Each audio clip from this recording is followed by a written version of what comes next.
The dawn was slow to arrive, its light creeping reluctantly over the horizon as if it too sensed the dread that hung heavy in the air.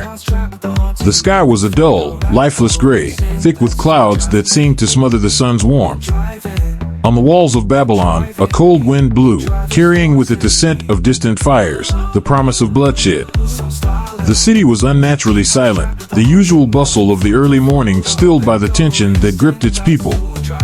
Ira stood alone atop the battlements, his gaze fixed on the horizon where the smoke rose in thin, dark columns against the sky. The Blazefrost celestial sword rested in his hand, its blade cold and sharp as it caught the faint light of the morning.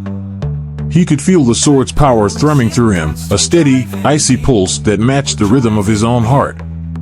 But there was something else beneath the surface, something that had begun to gnaw at him since the first whispers of this new battle had reached his ears, a sense of foreboding, of dread that he could not shake. This was not the first time Ira had stood on these walls, the protector of Babylon against the might of Persia.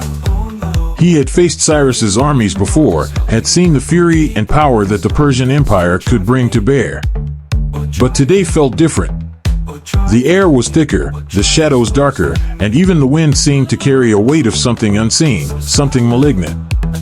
He had faced fear before, had fought in battles where death lurked in every corner, but this was something else entirely. It was as if the very earth beneath his feet had begun to shift, to turn against him, conspiring with the forces that gathered on the horizon. The Blazefrost celestial sword, which had always felt like an extension of his own will, now seemed to hum with a life of its own, as if it too sensed the coming storm. From his vantage point on the walls, Ira could see the distant movement of the Persian army, their ranks forming with a precision that belied the chaos to come. But something was different this time. The vast columns of infantry, the siege engines that had been the hallmark of previous assaults, were absent. Instead, there was a smaller force of cavalry, their numbers barely a fraction of what Ira had come to expect from the mighty Persian legions. They stood just beyond the range of Babylon's archers, their horses restless, snorting and pawing at the ground.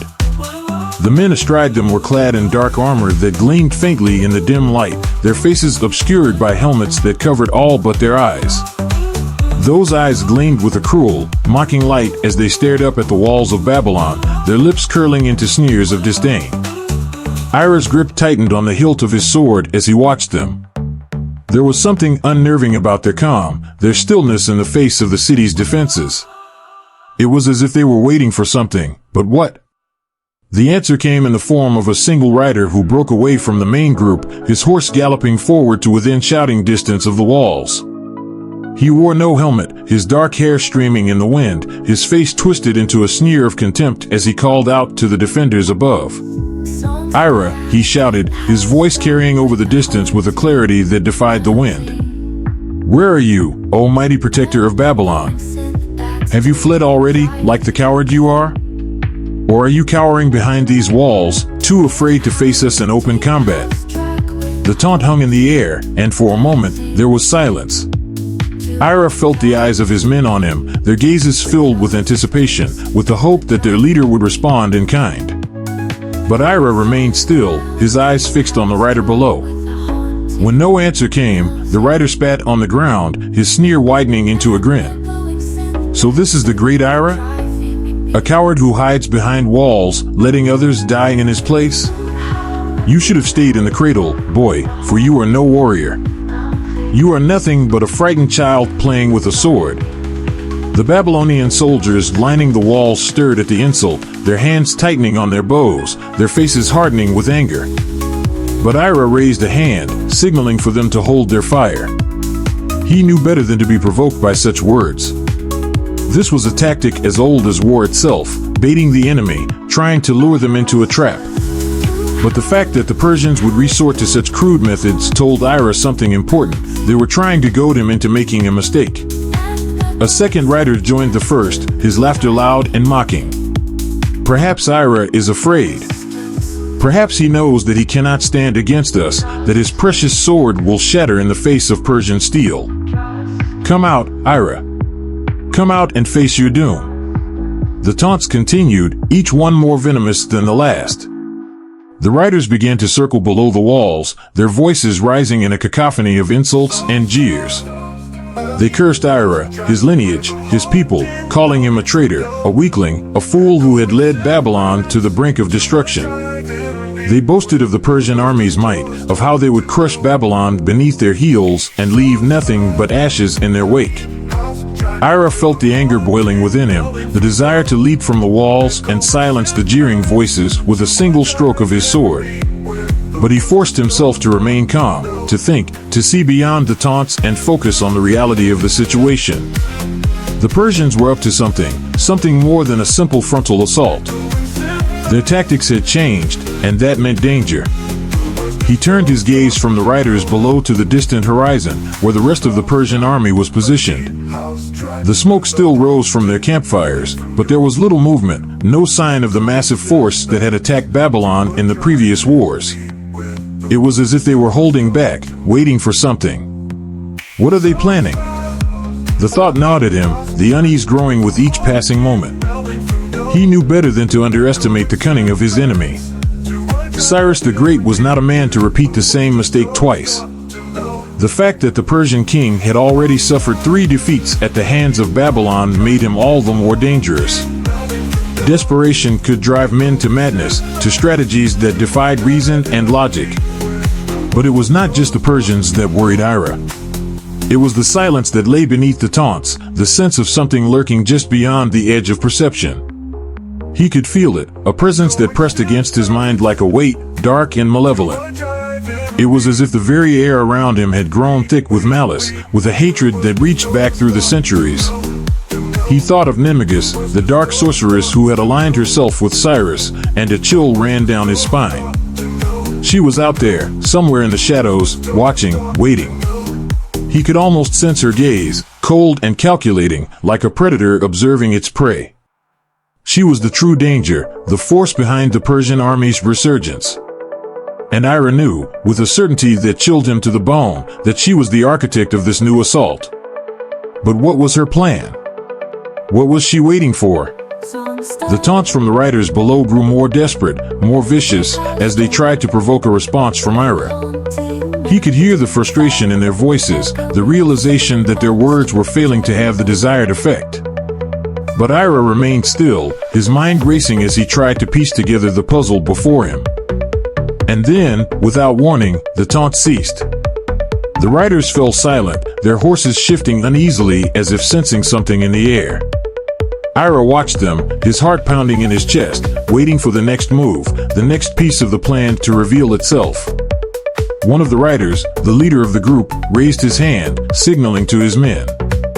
They began to withdraw, their horses moving in a slow, deliberate retreat, back toward the main body of the Persian army. The leader turned in his saddle, his eyes meeting Ira's one last time. "Enjoy your last moments, Ira," he called out, his voice filled with a dark promise. "For soon, you will face the true wrath of Persia. And when we are finished, there will be nothing left of Babylon but dust and memories." With that, the riders spurred their horses and galloped away, disappearing into the distance as quickly as they had appeared. The echoes of their retreat faded into the stillness, leaving behind a silence that was more oppressive than the noise had been. Ira remained on the wall, his mind a whirl of conflicting thoughts and emotions. The tension in the air had only grown stronger, the sense of impending doom more palpable.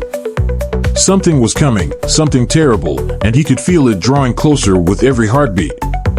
He turned to the Babylonian soldiers who stood beside him, their faces drawn and pale with the same fears that gripped him. They were good men, brave and loyal, but they were also tired, worn down by the constant threat of war. The knowledge that the Persian army still threatened them, that the city's defenses could be breached at any moment, weighed heavily on their shoulders. "We hold the gate," Ira said, his voice steady, though his heart was anything but. "We do not leave the city. They want us to make a mistake, to act rashly. We will not give them that satisfaction." The soldiers nodded, their expressions resolute, though Ira could see the doubt in their eyes. They trusted him, but even trust had its limits. And as much as they believed in their leader, they knew that this battle would be different from the ones that had come before. The air was thick with the promise of blood, of a darkness that went beyond mere warfare. Ira turned back to the horizon, his gaze fixed on the distant line where the Persian army waited. His heart was heavy with the weight of the coming battle, with the knowledge that this might be the final stand, the moment when all was decided. He thought of Belshazzar, of the promise he had made to protect her, to protect Babylon. He could not fail, not now, not when so much depended on his strength. But even as he steeled himself for the fight to come, he could not shake the feeling that he was walking into a trap, that the Persians were playing a game he did not fully understand. The presence of Ninmagis loomed over everything, a dark shadow that tainted every thought, every decision. She was the wild card, the factor that could change everything. The wind picked up, a cold gust that sent a shiver through him. He tightened his grip on the Blazefrost celestial sword, the cold metal biting into his palm, grounding him, reminding him of his purpose. Whatever the Persians had planned, whatever darkness Ninmagis had unleashed, he would face it head-on.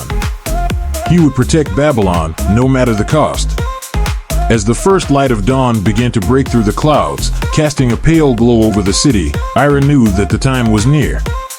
The battle had not yet begun, but the die was cast, the pieces in motion. He could only hope that he was prepared for what was to come. And so he waited, the silence stretching on as the sun climbed higher in the sky, the tension building with every passing moment.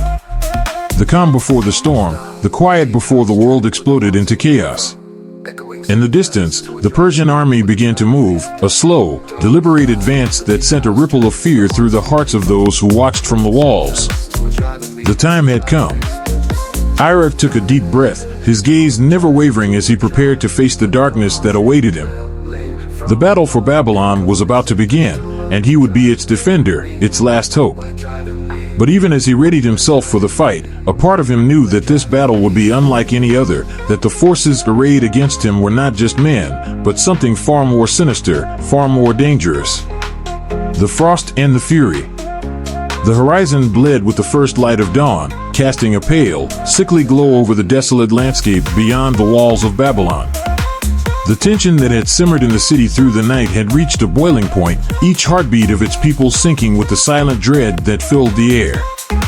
On the battlements, Ira watched with cold, calculating eyes as the Persian soldiers began to retreat in apparent disorder, their ranks crumbling into a chaotic scatter as they pulled back from their initial taunts. From his vantage, the scene was almost surreal. A vast army that had once stood as a solid, menacing line now devolved into a confused mass, horses whinnying and men shouting as they turned their backs on the city. There was no sign of Cyrus the Great among them, no rallying cry, no commanding presence to draw them back into formation. It was as if the very backbone of the Persian force had shattered, leaving them to flee like a hunted pack. Ira's eyes narrowed, suspicion flickering in his mind. It was too easy, too sudden. Yet, the sight of the disordered retreat fanned the flames of his warrior's instinct. The opportunity to strike, to push back the enemy and perhaps end this war once and for all, was too tempting to resist. His breath misted in the cold morning air as he turned to the soldiers gathered beside him. Their faces, though hardened by years of warfare, bore the same mix of uncertainty and eagerness that churned within him. They trusted him, followed him without question, but even trust had its limits. The decision he was about to make could lead them to victory or to their doom. "We pursue," Ira commanded, his voice resolute, slicing through the morning chill like the edge of a blade. "We will not let them escape.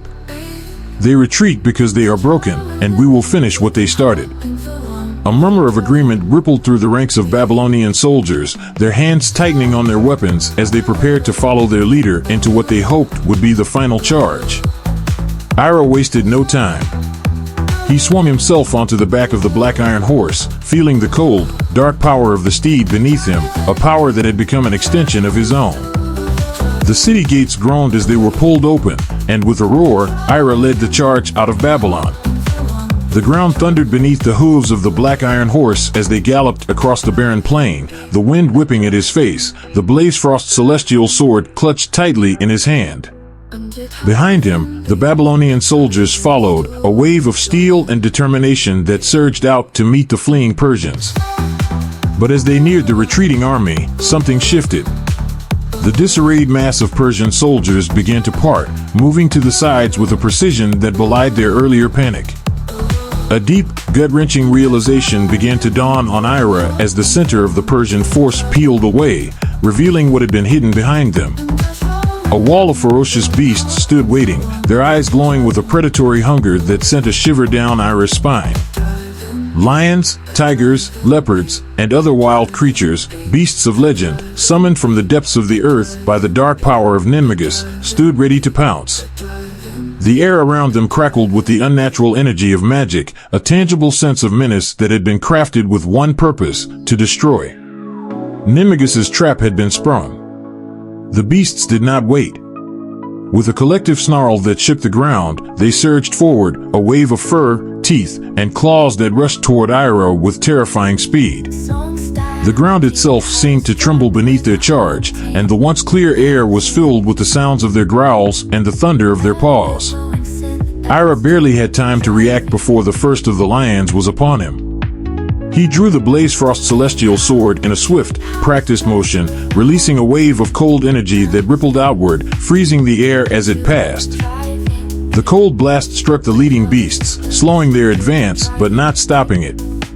Their eyes glowed with an unholy light as they pressed forward, undeterred by the frost that began to creep over their bodies. Two lions reached Ira first, their massive jaws snapping shut on his arms with bone-crushing force. Pain lanced through him as their teeth sank into his flesh, but he fought through the agony, swinging the Blazefrost Celestial Sword in a wide arc. The blade, imbued with the power of ancient ice, sliced through the air, and a sharp crack echoed as the cold intensified, freezing the lion's maws shut even as they bit into him. Black Iron Horse, sensing its master's peril, reared up with a furious neigh that echoed across the battlefield. Its hooves, harder than iron and colder than the deepest winter, came down with devastating force, striking the beasts that dared to approach. The ground beneath the horse's hooves cracked and froze, sending a shockwave of ice through the earth.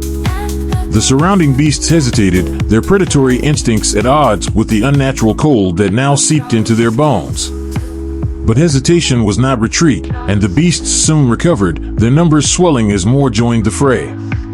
They encircled Ira and the Black Iron Horse, their snarls filling the air, their eyes fixed on the man who had become their prey. Each of them was stronger, faster, and more relentless than any creature of the natural world, and they knew only one thing: the will of Ninmagus. Ira fought with everything he had, the Blazefrost Celestial Sword slashing through the air with a speed and precision born of desperation.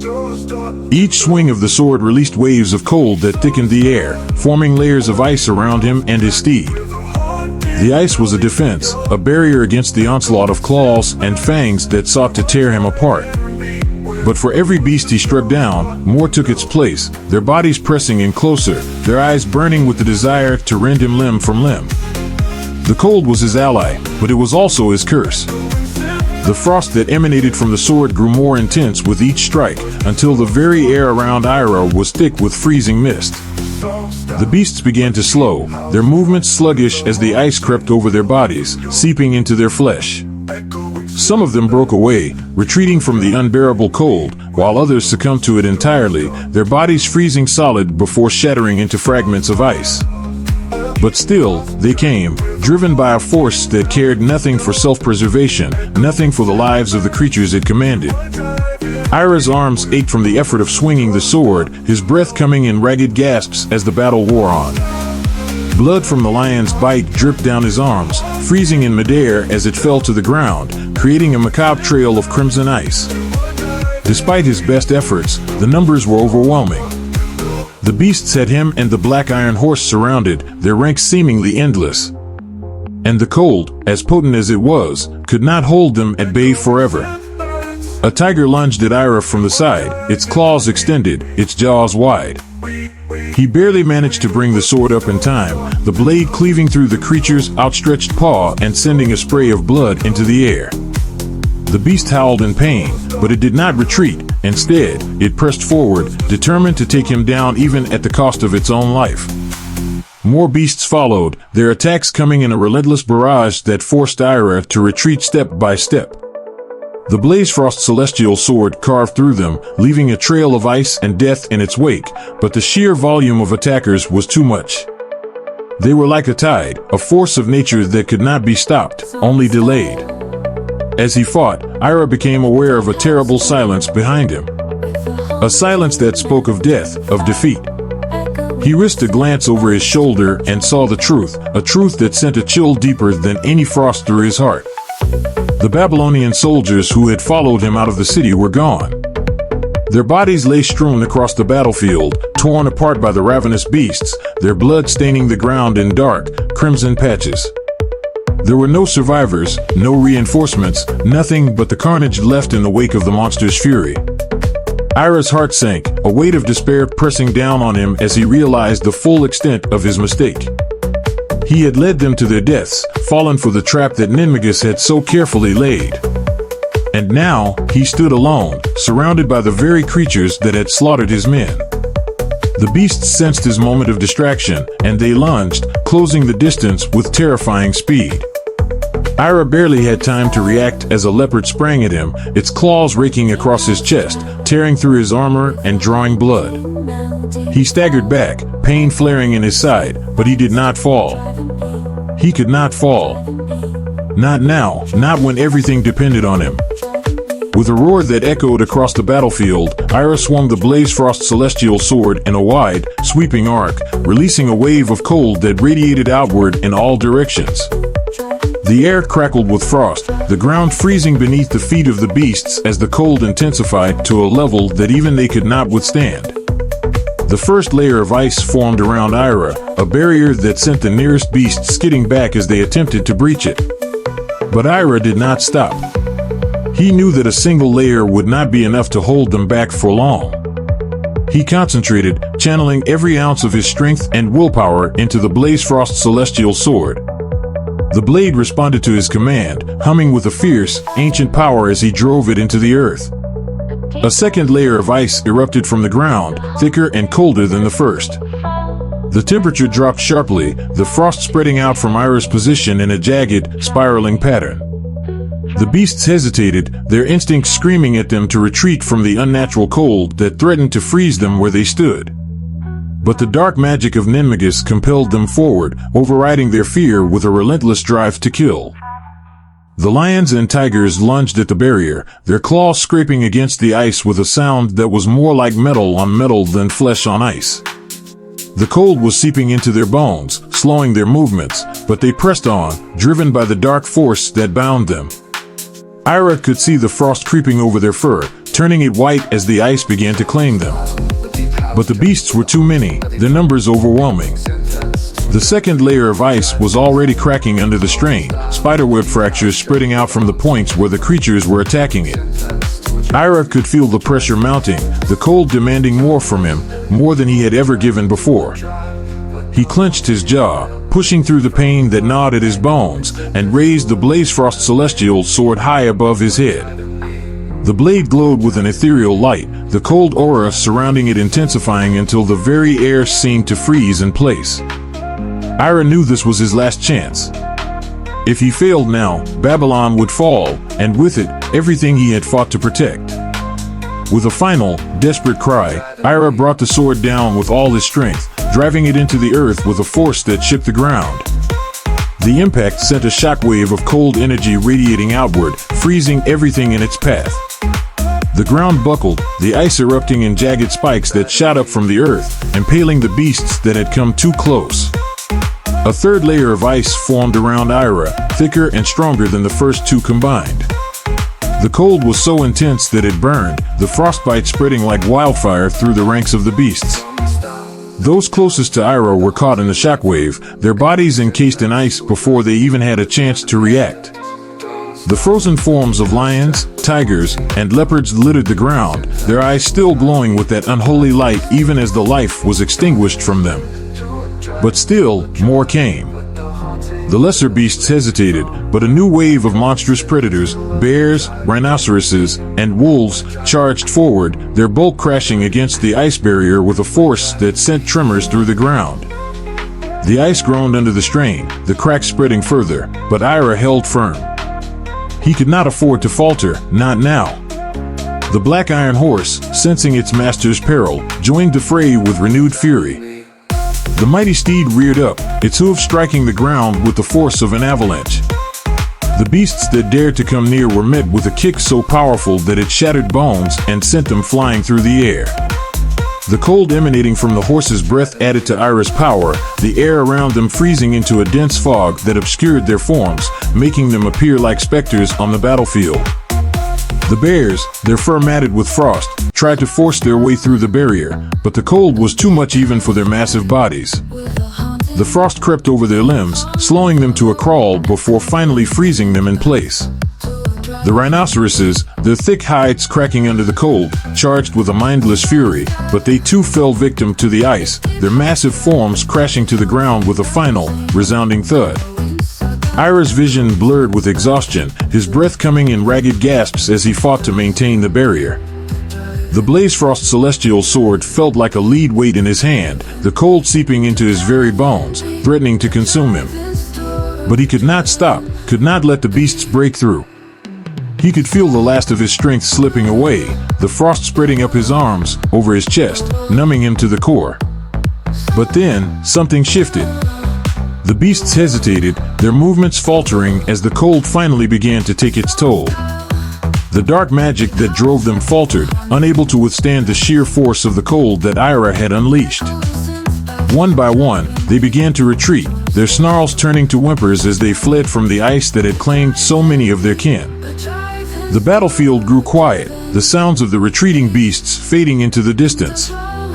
Ira stood alone in the center of a frozen wasteland, the bodies of the slain beasts scattered around him like shattered statues. The ice still clung to his skin, the cold a constant, biting presence that refused to release him. But he had done it, he had held the line, defeated the dark magic of Ninmagus, and protected Babylon. The black iron horse snorted, its breath a plume of frost in the cold air. Ira reached out a trembling hand to steady himself against the steed's flank, his strength nearly spent. The cold had taken its toll on him as well, and he could feel the frostbite creeping through his veins, numbing his limbs, slowing his heartbeat. But he was alive, and that was all that mattered. The three fronts of Ninmagus. The distant wail of a horn signaled the dawn of a new day, but it was a sound that brought no comfort to the people of Babylon. The city that had withstood so much, then had defied the might of Persia time and again, now stood on the brink of ruin.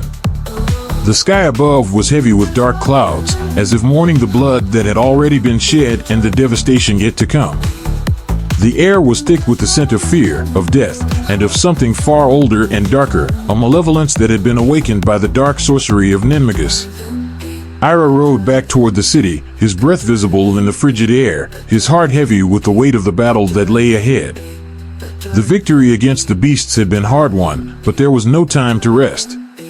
As the black iron horse carried him swiftly toward the walls of Babylon, Ira's keen senses picked up a change in the atmosphere, a vibration in the earth, a distant rumble that set his nerves on edge. And then he heard it, the sound of screams, shrill and desperate, rising from within the heart of Babylon itself. Ira's blood ran cold as he realized what was happening. The city, his home, was under attack from within. Ninmagus had set her trap with cunning and cruelty, creating three fronts that would converge in a symphony of death and destruction. The first front had been the beasts, summoned to delay and, if possible, kill Ira. But the second front, the one that had now revealed itself, was far more insidious. Ninmagus had sent monsters, those grotesque and twisted creatures that defied the laws of nature, to burrow deep beneath the earth and breach the city from below. While Ira and the soldiers had been drawn out to face the Persian army and its bestial allies, these monsters had crept unseen beneath Babylon's mighty walls, emerging in the heart of the city to wreak havoc on the defenseless civilians. The monsters rose from the depths of the earth like the embodiment of nightmare.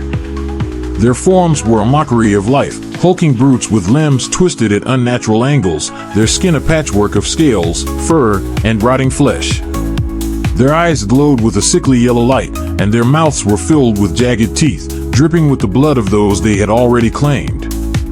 Screams echoed through the narrow streets as the monsters rampaged through the city, tearing down buildings and slaughtering anyone unfortunate enough to cross their path.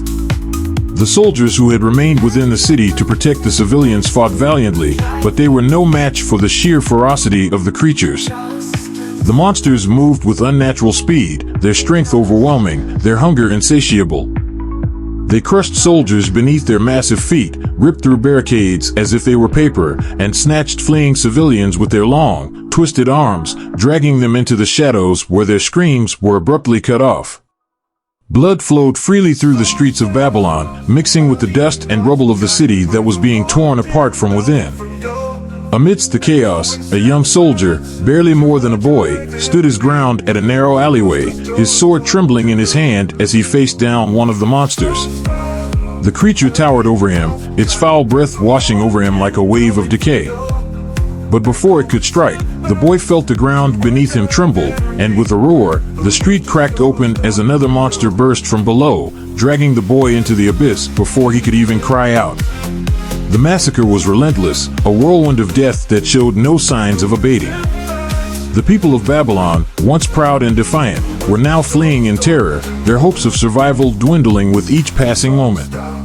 The city that had stood as a beacon of resistance against the Persian Empire was now on the verge of being consumed by the darkness that had been unleashed within its walls. The battle between Ira and Ninmagus. Ira's heart pounded in his chest as he urged the black iron horse onward, racing back toward the city. He could feel the terror that gripped the people of Babylon, their screams cutting through the air like knives. But before he could reach the city gates, a shadow moved in the corner of his vision, a blur of darkness that moved faster than the eye could follow. Instinct screamed at him to raise his defenses, but the attack came too quickly. The black shadow struck him square in the chest with a force that sent him flying from the black iron horse. The world spun around him as he crashed to the ground, the impact driving the breath from his lungs. Pain exploded through his body, and he felt something warm and wet trickle from the corner of his mouth, blood. The Blazefrost celestial sword flew from his grasp, skittering across the ground as he struggled to push himself up. But before he could even rise to his knees, the shadow materialized in front of him, coalescing into the form of Ninmagus. She stood tall and regal, her dark robes billowing around her like the wings of a raven. Her eyes, cold and merciless, locked onto Ira as a smile of triumph curled her lips. This was the third front of her attack, the final piece of her plan. While the beasts and monsters tore Babylon apart, she would deal with Ira herself. Foolish, Ira, Ninmagus purred, her voice dripping with mockery. Did you really think you could protect this city from me? Did you think your strength, your sword, could stop the inevitable? Ira gritted his teeth, forcing himself to stand despite the searing pain that racked his body. He reached out with his mind, calling the Blazefrost celestial sword back to his hand. But Ninmagus was faster. With a flick of her wrist, she sent a wave of dark energy crashing into him, throwing him back and away from the sword. You've been a thorn in my side for too long, Ninmagus continued, her voice soft yet filled with venom. But that ends now. Babylon will fall, and you will die knowing you failed to protect the very people who looked up to you as their savior. Ira struggled to focus, his vision blurring as the pain threatened to overwhelm him. But he would not, give up. With a surge of willpower, he reached for the Blazefrost celestial sword once more, summoning it with every ounce of strength he had left. The sword flew into his hand, its cold power flooding his body, giving him a brief moment of clarity. He knew he had one chance, one final attack to end this nightmare. With a roar of defiance, he unleashed a wave of ice from the sword, sending it hurtling toward Ninmagus. The cold was absolute, a freezing blast that would have turned any normal foe to ice in an instant. But Ninmagus only laughed, a sound that sent chills down Ira's spine. The ice hit her, but instead of freezing her solid, it shattered against an invisible barrier, a shield of ancient magic that protected her from the bone-chilling cold. Pathetic, she sneered, her eyes gleaming with malice. Did you think your petty tricks could harm me? I am beyond your reach, Ira. You are nothing but a relic of a dying world. Before Ira could react, Ninmagus struck again. Her form blurred as she moved with the speed of a shadow, her fist driving into his chest with the force of a battering ram. The impact sent Ira flying back, his body slamming into the ground with a sickening thud. His breath hitched as the pain lanced through him, more intense than anything he had ever felt before. His vision dimmed, and for a moment, he thought he would lose consciousness. But he forced himself to hold on, to stay awake. He had to. There was no one else left to defend Babylon. He struggled to push himself up, but his body refused to obey. He could feel his strength slipping away, his life draining from the wounds Ninmagus had inflicted. Ninmagus loomed over him, her form wreathed in shadows, her eyes alight with triumph. "It's over, Ira," she whispered, her voice filled with cold satisfaction. "Your city will burn, and you will die here, alone and forgotten." Ira's grip on the Blazefrost celestial sword slackened, the cold metal slipping from his grasp as his strength faded.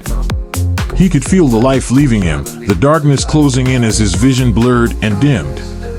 The world around him grew distant, the sounds of battle and death fading into a dull roar. In his final moments, Ira thought of Belshaltinana, of the city he had fought so hard to protect.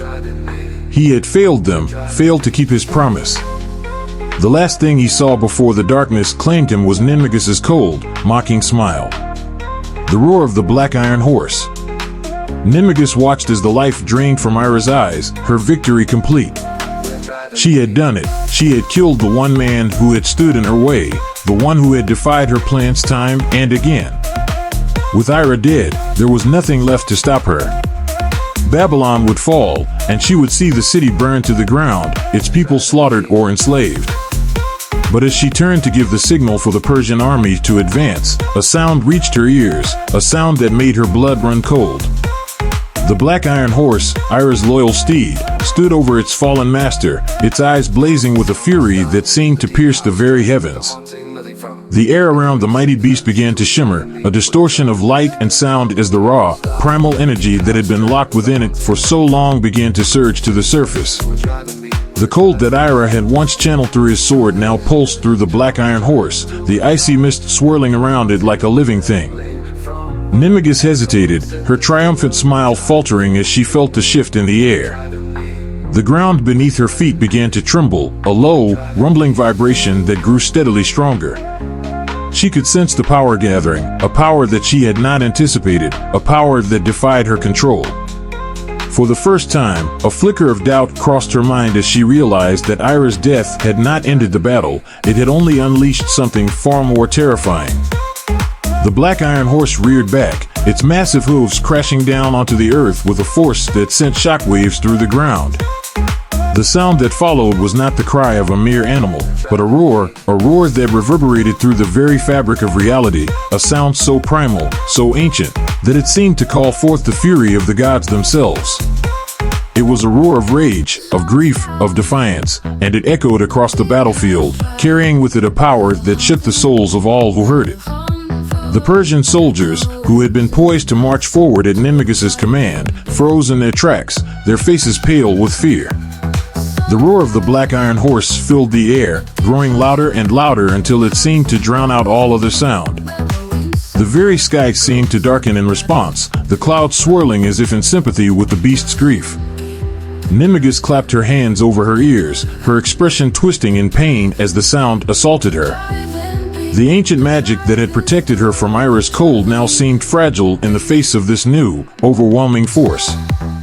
Blood began to trickle from her ears, a stark reminder that even she was not immune to the power that had been unleashed. The roar of the Black Iron Horse was not just a sound, it was a force of nature, a wave of raw emotion that swept across the battlefield, driving everything before it.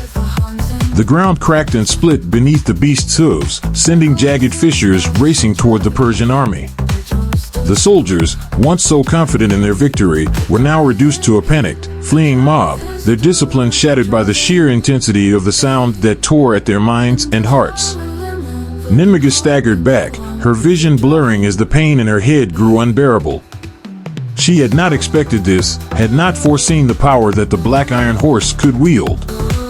In her arrogance, she had believed that with Ira dead, the battle was won. But now she realized that the true threat had always been the bond between Ira and his steed, a bond that even death could not sever.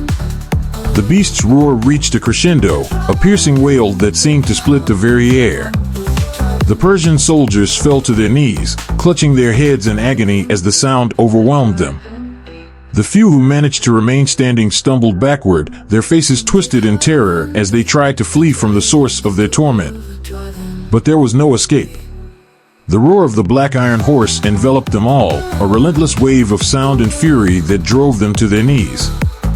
The cold that had once been Ira's weapon now radiated from the beast, a wave of icy air that swept across the battlefield, freezing everything in its path. The ground turned to frost beneath the soldiers' feet, their breath crystallizing in the air as the temperature plummeted.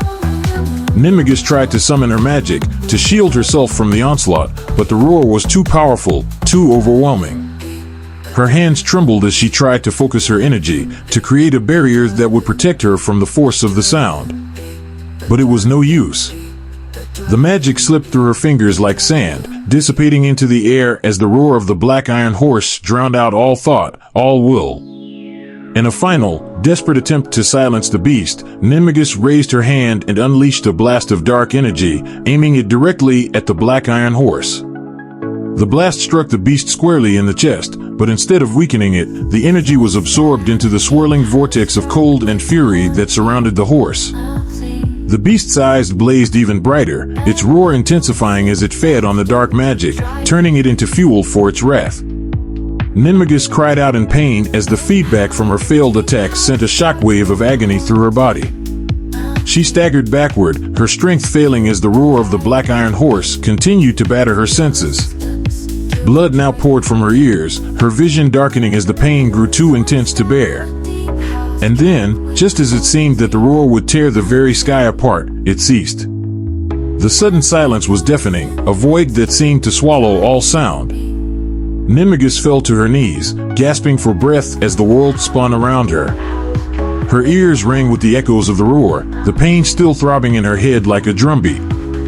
She had never felt so weak, so vulnerable, and for the first time, a deep, primal fear gripped her heart.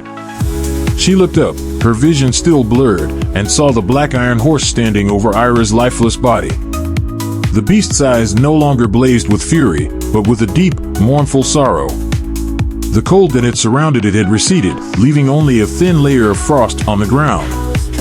But the power that had been unleashed still lingered in the air, a palpable presence that seemed to hang over the battlefield like a shroud. The Persian army was in disarray, their once proud ranks now reduced to a scattered, broken force. The soldiers who had not fled were on their knees, their faces pale with shock and terror.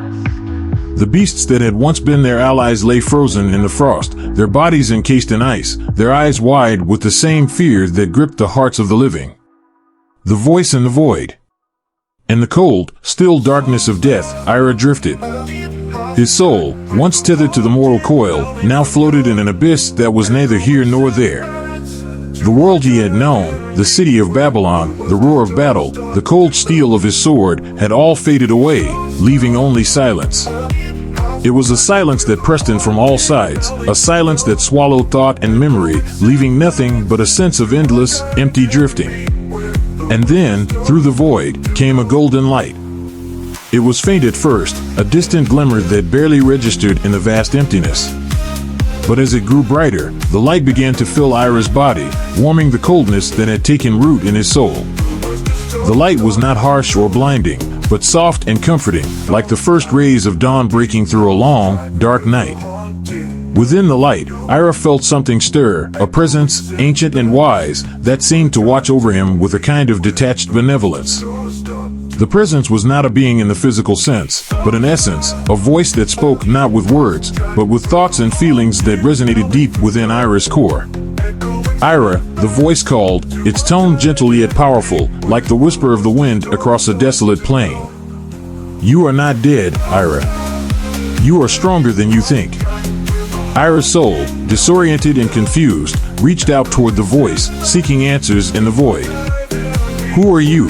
He asked, though the question seemed to dissolve in the vastness around him. Where am I? Why am I here? You are in the space between life and death, the voice responded, its tone unwavering, as if the answer was the simplest truth in existence. But your time is not yet over, Ira. The power within you has not been fully realized. You have the strength to return, to continue your journey." The words resonated within Ira, stirring something deep within him, something that had lain dormant for far too long. He had always known that there was a strength within him, a power that went beyond the physical, but it had always been just out of reach, a whisper at the edge of his consciousness. Now, in this place of infinite possibilities, that power seemed to surge within him, filling the void with its presence. "Focus your mind," the voice urged, its tone becoming more insistent. "Unleash the power within you. You are more than just a warrior, Ira. You are a force of balance, a protector of worlds, and your journey is far from over." The words echoed through the emptiness, filling Ira with a sense of purpose, of clarity. He had fought for Babylon, had fought to protect those he loved, but there was more at stake than just one city, one battle. The power within him was not just for combat, it was a force that could shape the world, could bend the very fabric of reality to his will. And so, Ira focused. He let go of the fear, the pain, the doubt that had plagued him in his final moments. He reached deep within himself, to that place where the cold of the Blazefrost celestial sword met the fire of his spirit, where the strength of the black iron horse melded with the steel of his resolve. The light within him flared brighter, filling the void with its golden glow. And then, in a flash of brilliance, Ira awoke. Ira's resurrection. The battlefield was still, the cold air thick with the aftermath of the chaos that had unfolded. The frozen bodies of Persian soldiers and beasts littered the ground, their forms twisted and shattered by the frost that had claimed them. The black iron horse lay motionless beside Ira, its once fiery eyes now dim, as if the very essence of life had been drained from it. But amidst the stillness, a pulse of golden light began to emanate from Ira's body. His eyes, once closed in death, fluttered open, and a deep breath filled his lungs. The wounds that had marred his flesh, the marks of Ninmagis's cruel magic, began to heal, the flesh knitting together as if time itself was reversing. Ira sat up, his mind clear, his body whole once more. The golden light that had filled him in the void now pulsed within him, a steady rhythm that echoed with the strength and power of the voice that had spoken to him. He was not dead. He was more alive than ever before, his soul infused with a power that went beyond the mortal realm. As he rose to his feet, Ira's gaze fell upon the Blazefrost celestial sword, lying a few feet away, its blade glinting with a cold, blue light. The sword seemed to call to him, its presence a beacon that drew him forward. He reached out, and the sword flew into his hand, the cold metal warming at his touch, as if recognizing its true master. A sound, faint at first but growing louder, reached Ira's ears. It was a voice filled with disbelief, with anger, with fear. He turned, his eyes narrowing as he saw Ninmagis standing not far away, her form still shrouded in the dark energy that had once seemed so invincible. But now, that energy faltered, flickering like a dying flame. Ninmagis's eyes were wide with shock, her expression one of pure, unadulterated surprise. This was not supposed to happen. Ira was supposed to be dead, his body broken, his spirit crushed. But here he stood, alive and whole, his presence radiating a power that she had never anticipated. "Impossible," Ninmagis hissed, her voice trembling with disbelief. "You were dead. I killed you. How can you be standing before me?" Ira's gaze was cold, unyielding, as he regarded the sorceress who had caused so much pain and suffering. "You underestimated me, Ninmagis," he said, his voice steady, filled with a quiet strength that resonated with the power of the void. "You thought you could control the forces of life and death, but you were wrong. I am more than just a man. I am a force that you cannot hope to defeat." Ninmagis took a step back, her confidence shaken. For the first time, doubt crept into her mind, a doubt that gnawed at her like a festering wound. She had always believed herself to be invincible, her magic unmatched, her power absolute. But now, faced with Ira's resurrection, she realized that she had miscalculated, terribly. "This changes nothing," Ninmagis snarled, her voice laced with desperation. "I will still destroy you, Ira. You may have returned from the dead, but I will send you back to the void where you belong." With a flick of her wrist, Ninmagis unleashed a wave of dark energy, the shadows swirling around her like a storm. The magic crackled with malevolent power, the air around her warping and distorting as the energy surged toward Ira. But Ira stood his ground, his eyes locked on the sorceress who had become the embodiment of darkness and despair. As the dark energy closed in, Ira raised the Blaze Frost celestial sword, the blade glowing with an intense, icy light. The cold that emanated from the sword met the darkness head-on, a clash of forces that sent shockwaves through the air. The frost spread rapidly, consuming the shadows, freezing the dark energy in place before shattering it into 1,000 shards. Ninmagis's eyes widened in horror as her magic crumbled before her, her attack thwarted with ease. She could feel the cold creeping closer, could feel the power of the Blaze Frost celestial sword growing stronger with each passing moment. This was not supposed to happen. She was the one in control, the one with the power. But now, it seemed as though the very fabric of reality was turning against her. "No," she screamed, her voice filled with fury and fear. "I will not be defeated by you.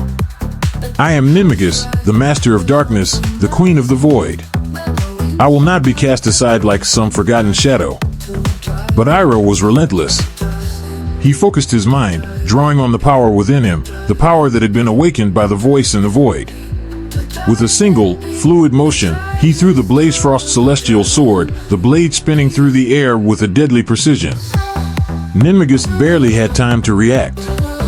The sword hurtled toward her, a streak of icy light that cut through the air with terrifying speed. She tried to dodge, to disappear into the shadows as she had done before, but the sword seemed to follow her, its path unwavering, its target clear. "You cannot escape, Ninmagis," Ira's voice echoed, cold and determined. "You have brought darkness and death to this world, and now you will face the consequences." Ninmagis's heart raced as she felt the sword closing in on her. Desperation clawed at her mind as she tried to summon her magic, to create a shield, to do anything to stop the blade that bore down on her with the force of a vengeful storm. But it was too late. The Blaze Frost celestial sword struck, its blade piercing through the darkness that surrounded Ninmagis. She let out a scream of pure agony as the cold energy coursed through her, freezing her very soul. But the sword did not stop with just piercing her. The blade, driven by Ira's unyielding will, began to push Ninmagis back, forcing her into the shadows from which she had emerged. The darkness that had once obeyed her every command now recoiled from the cold, shrinking away as the icy light of the Blaze Frost celestial sword grew brighter, more intense. "No!" Ninmagis shrieked, her voice echoing with desperation and fear. "This cannot be! I am Ninmagis, master of the void. I cannot be defeated by a mere mortal." But the power that Ira had unleashed was far beyond anything Ninmagis could have imagined. The more Ninmagis struggled, the more the sword drove her back, deeper into the shadows, deeper into the darkness that had once been her domain. "You cannot escape your fate, Ninmagis," Ira's voice rang out, steady and resolute. "You have sown destruction and despair, but your reign ends here. This world will no longer be bound by your darkness." Ninmagis's form began to waver, her once solid figure now flickering like a dying flame as the darkness around her crumbled under the relentless assault of the Blaze Frost celestial sword. The shadows that had once given her power now seemed to turn against her, pulling her deeper into the void from which she had emerged. Her screams grew fainter, more distant, as the icy light of the sword consumed her. The darkness that surrounded Ninmagis swirled like a storm, a vortex of shadow that twisted and writhed as if trying to resist the inevitable. But the Blaze Frost celestial sword continued to push forward, its cold light cutting through the darkness, banishing it with every inch it advanced. Ninmagis, the once feared sorceress, found herself being driven back into the very abyss that had birthed her. As the last remnants of her form began to dissolve into the void, Ninmagis's voice echoed one final time, filled with a despair that resonated through the empty air. "This cannot be. I am eternal. I am Ninmagis, the ruin of Babylon." The smoke that rose above the city of Babylon was thick and acrid, mingling with the morning mist to create a shroud that hid the horrors beneath. The once proud and mighty city, a beacon of civilization and strength, now lay in ruin, its streets choked with the debris of war and the blood of the innocent. The battle that had raged through the night had left nothing untouched, no corner of the city spared from the destruction wrought by the monsters that Ninmagus had unleashed. Ira rode toward Babylon with a singular focus, his heart heavy with the knowledge of what awaited him. The black iron horse, sensing its master's urgency, galloped at a speed that defied reason, its hooves striking the ground with the force of a storm. The Blazefrost celestial sword, now a beacon of icy light in the gloom, was raised high, its cold power already spreading out before them, freezing the very air as they rode. As Ira neared the city's gates, the sounds of battle and the screams of the dying reached his ears, and a cold dread settled in his chest. The monsters were inside the city, their savage rampage unchecked, their bloodlust unquenched. He urged the black iron horse onward, the two of them moving as one, their combined will driving them forward with a ferocity that mirrored the storm that was gathering within Ira's heart. The gates of Babylon, once a symbol of the city's invincibility, now hung open, the heavy doors splintered and shattered by the force of the monster's assault. Ira rode through them without slowing, his eyes scanning the chaos before him. Everywhere he looked, there was destruction, homes reduced to rubble, streets littered with the bodies of soldiers and civilians alike, and the monsters, those twisted abominations, feasting on the carnage. Ira's grip tightened on the Blazefrost celestial sword, and with a wordless cry, he brought the blade down in a sweeping arc. A wave of freezing cold surged from the sword, rushing toward the nearest cluster of monsters. The creatures, sensing the danger too late, turned to flee, but the icy wave was faster. It swept over them, freezing them solid where they stood, their grotesque forms encased in crystal-like ice that glittered eerily in the faint light. Without pausing, Ira urged the black iron horse onward, riding deeper into the heart of the city. His sword flashed again and again, each swing sending out waves of cold that froze the monsters in their tracks, turning them into statues of ice that shattered with the force of the sword's impact. The streets of Babylon, once filled with life, were now a battleground of frost and blood, the monsters falling one by one beneath the relentless onslaught of Ira's fury. But despite his efforts, the city continued to burn. The monsters, though diminished in number, still wreaked havoc wherever they could, their claws tearing through stone and flesh with equal ease. Ira could see the flames rising from the buildings, could hear the cries of those who had yet to fall, and he knew that he was running out of time. The palace was still standing, but for how much longer? The monsters were closing in on it, driven by some primal instinct to destroy the very heart of Babylon. The palace under siege. Inside the palace, Nabonidus stood at the edge of the great hall, his hands trembling as he watched the approach of the monsters. The ornate doors, carved with the stories of Babylon's victories and glories, now shook with each impact as the creatures outside pounded against them. The walls, once adorned with the treasures of the empire, now seemed to close in, the weight of the impending doom pressing down on all within. Nabonidus had seen much in his time, wars, betrayals, the rise and fall of empires, but nothing had prepared him for this. The monsters were unlike any enemy he had faced before, their savagery and strength unmatched by any force of man. He had sent his best soldiers to defend the palace, but they had fallen, one by one, their bodies now lying in twisted heaps outside the doors. The king's breath came in shallow gasps, his mind racing as he tried to think of some way to stop the inevitable. But there was nothing left, no army to call upon, no fortress to retreat to. All that remained was the palace, and even that would not stand for long. The monsters were coming, and with them, the end of Babylon. Just as the first of the monsters broke through the palace doors, a blast of freezing wind tore through the hall, sending shards of ice and debris flying in all directions. The monster, a hulking brute with claws like daggers, froze mid-lunge, its snarl turning to a gasp of surprise as the cold overtook it. Its body crystallized, the ice spreading rapidly until the creature was nothing more than a grotesque statue, its twisted features locked in a final expression of rage. Nabonidus's eyes widened in shock as Ira burst into the hall, the Blazefrost celestial sword raised high, its blade glowing with an ethereal light. The black iron horse reared up on its hind legs, its breath billowing out in plumes of frost, before charging forward, carrying Ira straight into the midst of the remaining monsters. The creatures, sensing the power that radiated from Ira, hesitated, their predatory instincts suddenly overcome by fear. But Ira showed no mercy. He swung the sword in a wide arc, the cold wave that followed freezing the monsters where they stood, their bodies shattering into 1,000 pieces as the black iron horse trampled over them. Nabonidus watched in awe as Ira moved with a grace and power that seemed almost otherworldly.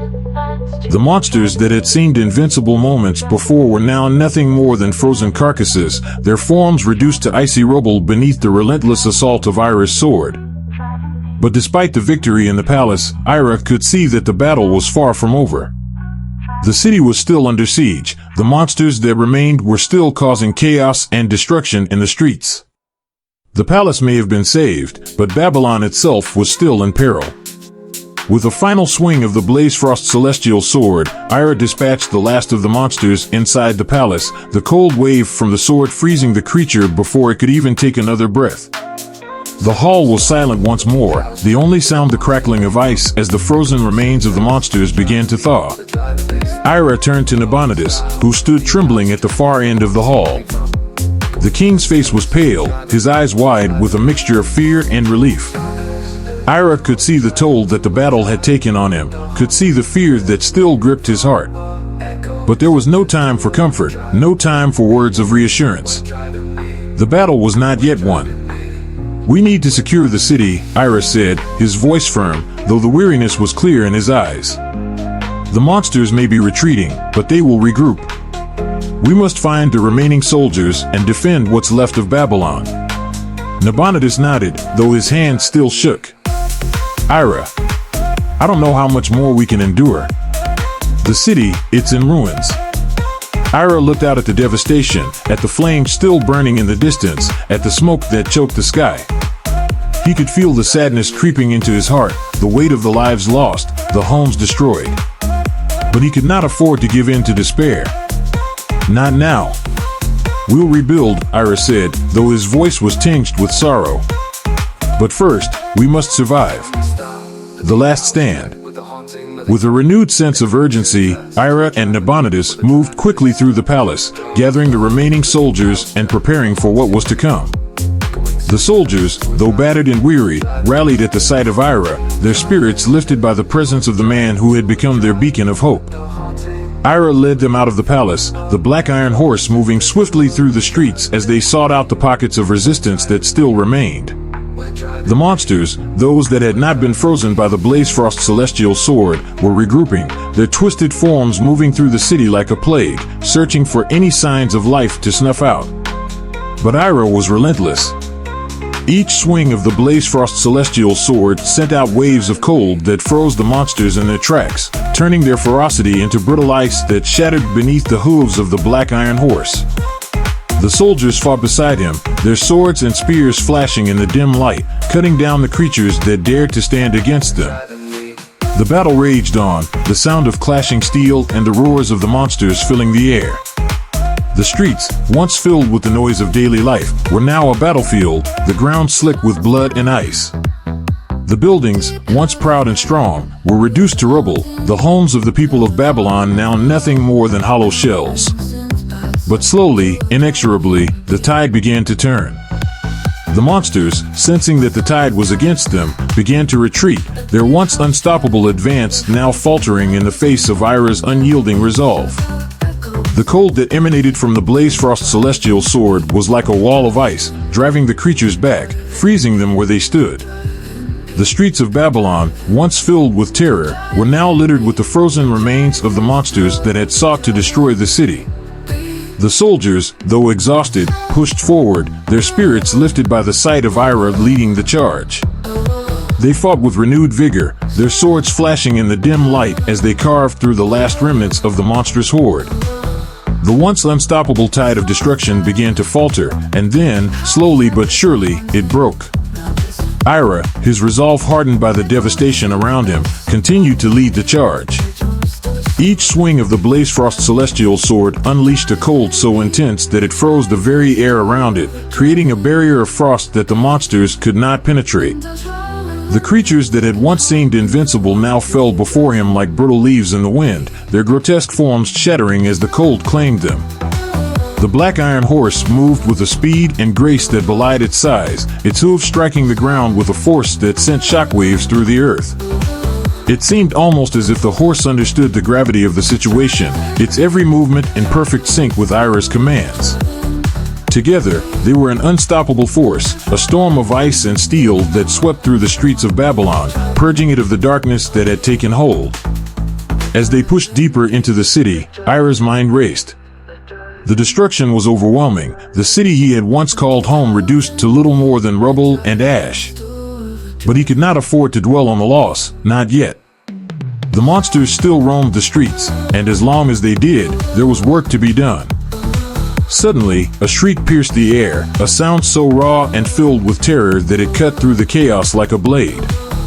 Ira turned his head sharply, his eyes narrowing as he tried to locate the source. It came from somewhere to his right, beyond the smoldering ruins of a once great building. Without hesitation, Ira spurred the black iron horse in that direction, his grip on the Blaze Frost celestial sword tightening.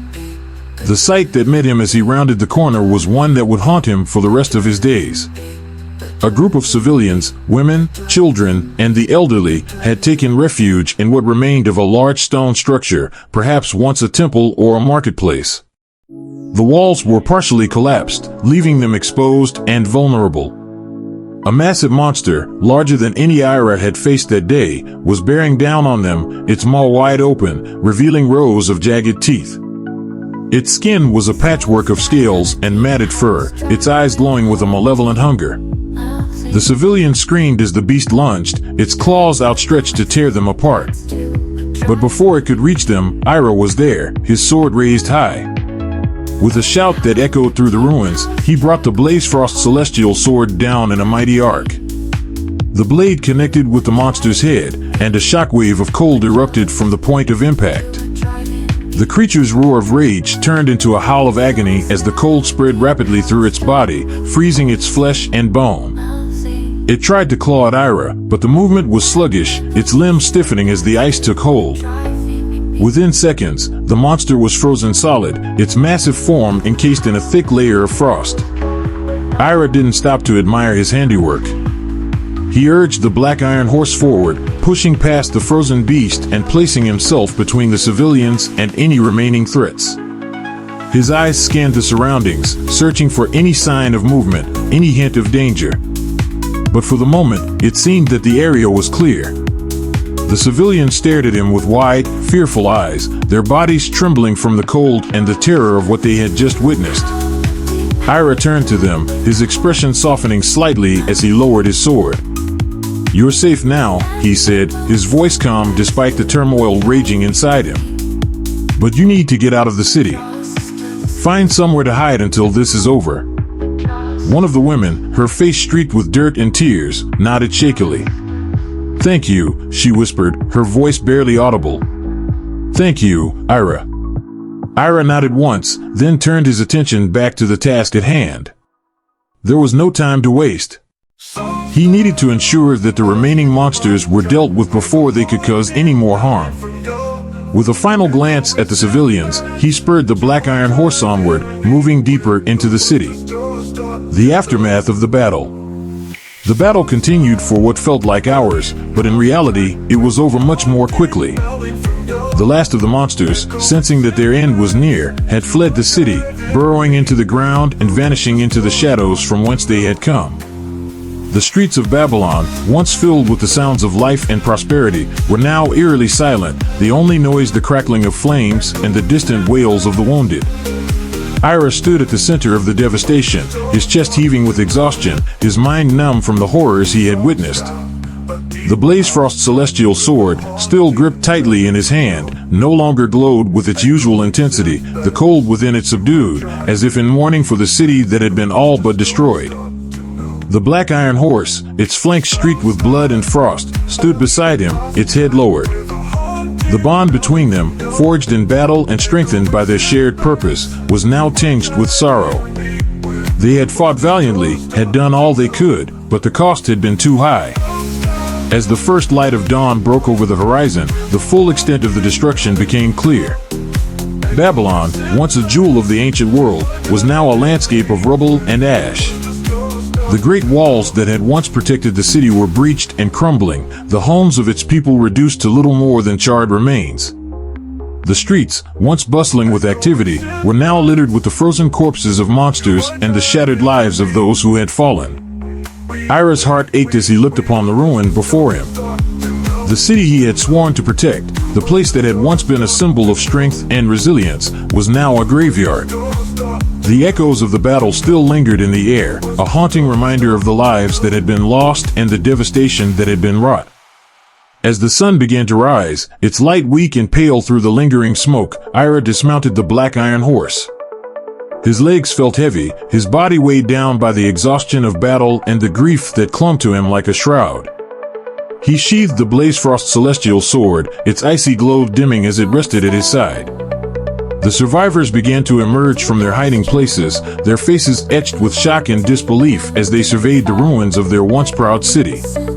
Children clung to their mothers, their wide eyes filled with fear and confusion.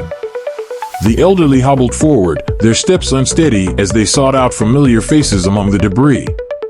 The soldiers who had fought beside Ira now stood in silence, their weapons lowered, their expressions hollow. Nabonidus approached Ira, his face drawn with fatigue and sorrow. The king's regal bearing was diminished, his robes torn and bloodied, his crown lost in the chaos.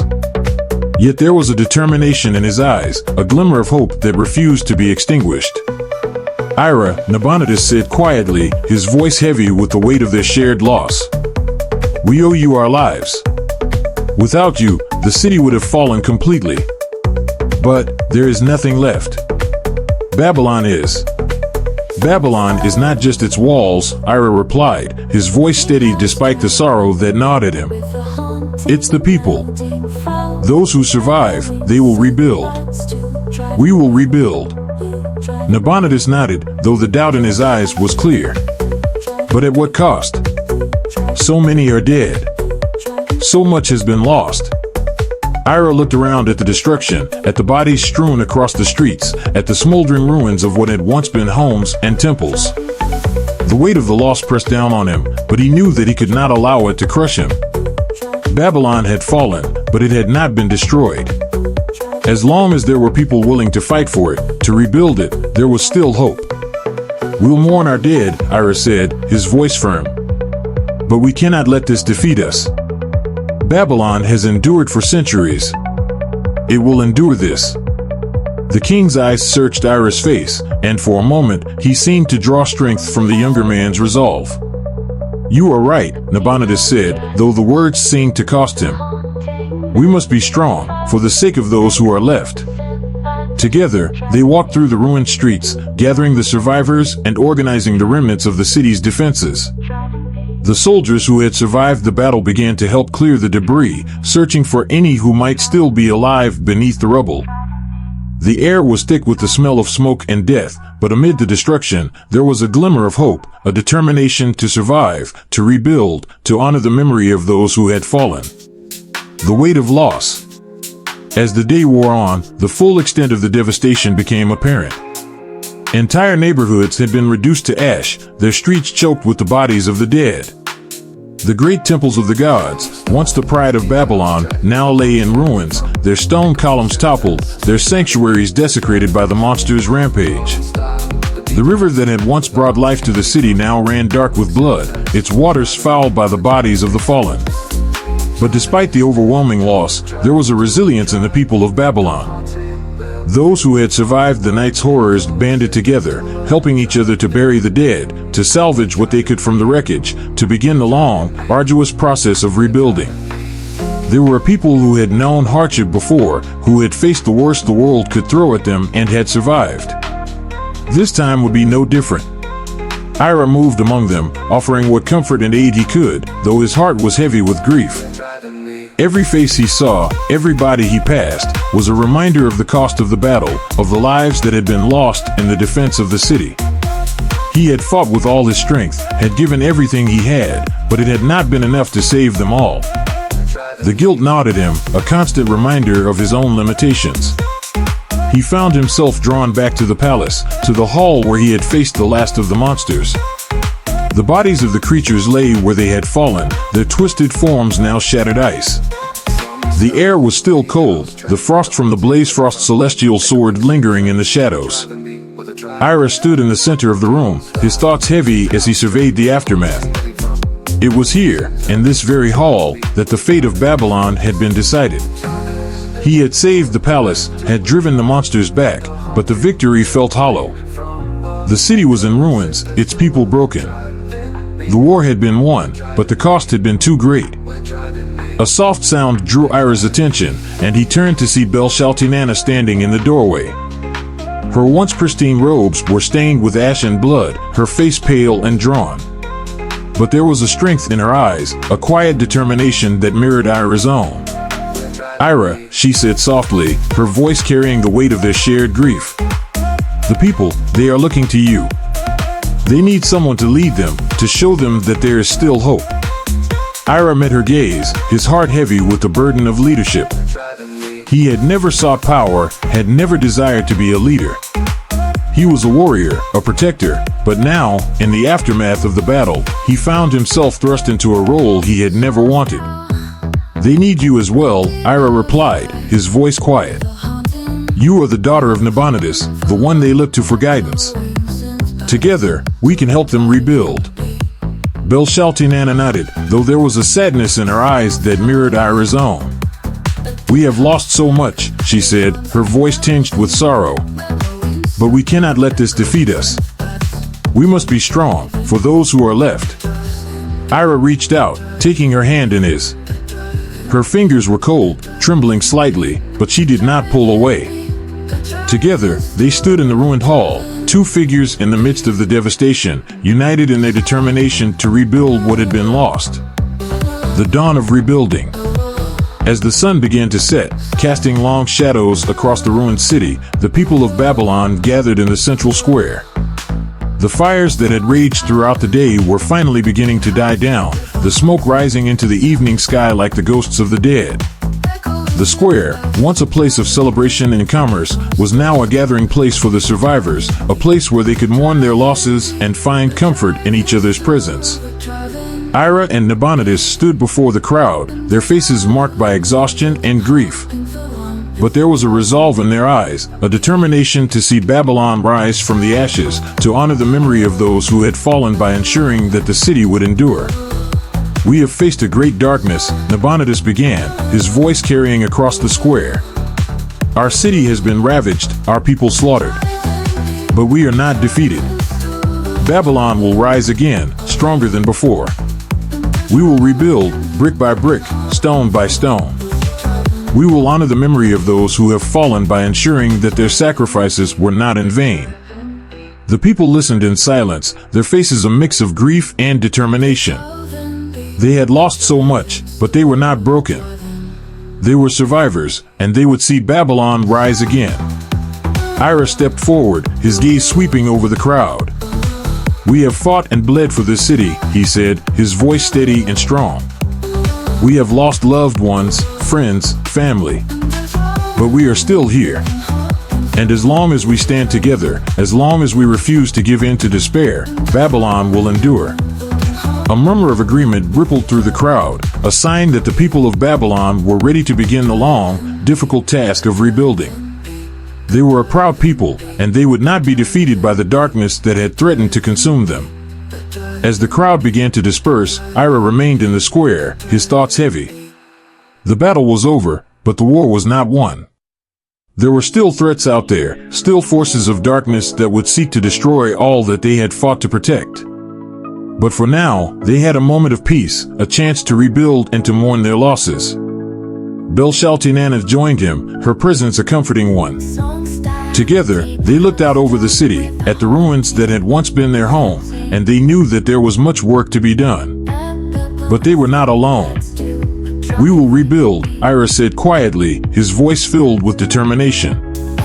"For Babylon, for those we have lost, we will rebuild." Belshazzar nodded, her hand still resting in his. As the last light of the day faded and the stars began to emerge in the night sky, Ira and Belshazzar stood side by side, their hearts heavy with the weight of their loss, but also filled with a determination to see Babylon rise again. The city may have been ravaged, but it was not defeated. And as long as there were those willing to fight for it, to rebuild it, Babylon would endure.